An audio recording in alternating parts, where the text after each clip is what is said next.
Hi my friends. Currency C-Drama greets you. Chinese drama The Last Immortal Part 16. Hong Yi observed that Elder Hong Mai's wound was suspected to have been injured by a ring blade. Such a powerful ring blade made him first think of the artifact left behind by his father. Ayan knew nothing about this kind of thing, so he asked Fu Shenjian for information about the Nirvana wheel. Fu Shenjian suggested that they go to the Tiangong secret treasury to have a look. Unfortunately, the secret library had a barrier and Ayan and others could not find it at all. There is no way to get in. Kuching heard that the sycamore tree was hidden in the commander's palace, and came to investigate the situation on the pretext of custom-made shirts. Ayan personally measured Kuching's measurements. Such a close distance made Kuching flustered, and he turned around and left before the measurement was finished.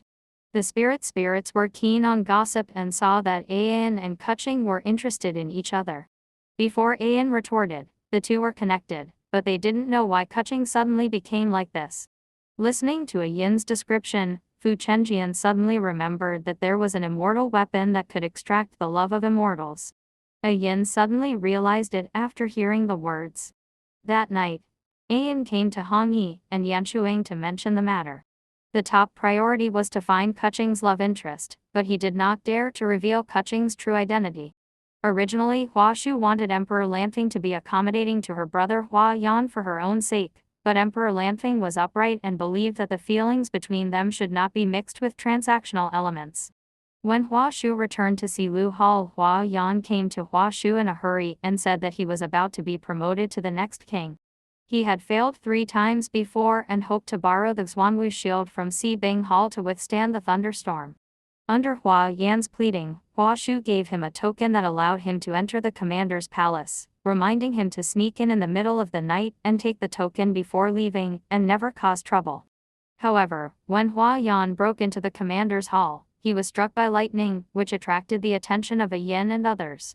The 3 of them teamed up to snatch back the Xuanwu shield, but the thunderbolts attacked them indiscriminately. At the critical moment, Kuching showed up to block the thunderstorm for Ayan and protected her without hesitation until the thunder and lightning disappeared. Ayan pretended to be weak and fell into Kuching's arms, which made Kuching very worried. He hurriedly took her back to the room and found that there was only a small wound on the back of her hand. Although Kuching could tell that Ayan was pretending to be sick, he still stayed with her patiently.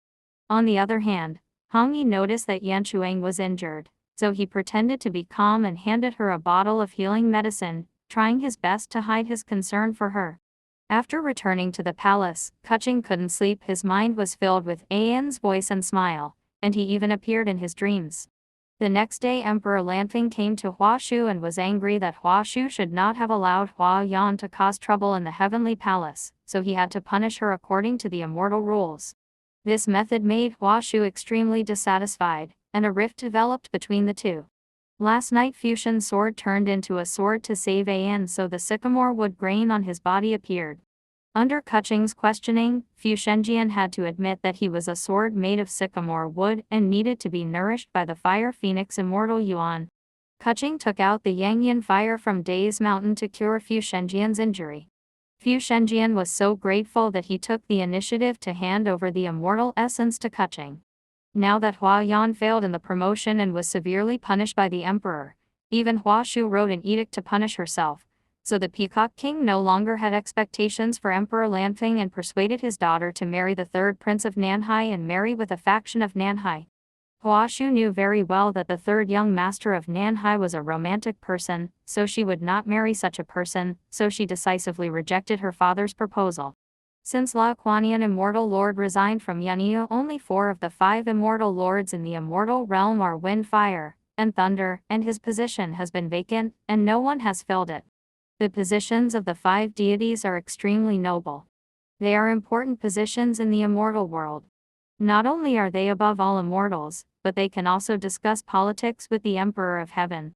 Therefore, Hua Shu wanted to compete with Emperor Lanfeng for this position. However, Emperor Lanfeng insisted that he would not favor public interests for personal gain. Left and right vote count. Ayan got of what Fu Chenjian had said, and guessed that the love affair must be related to the red silk. It happened that Hongxi came to the fairy world to prepare for the spiritual ceremony and met Ayan. He was worried that she and Kuching would get along frequently and fall in love over time, so she warned her again. However, Ayan said that she just likes Kuching. No matter whether he is a human, a god, or an immortal, as long as he likes him, he cannot change it. What's more, in Ayan's opinion, Kuching doesn't care about his birth status. On the contrary, Hongxi was born in the world of gods, but he lives a carefree life without any dignity at all. Hua Shu heard the conversation between the two and realized Kuching's true identity. She was shocked and came up with a plan. Although Hua Shu prefers Emperor Lanping emotionally, she needs a husband who can help her revitalize her family. Emperor Lanping's impartiality disappoints her, so she decides to please Hongxi and renew her relationship with Kuching.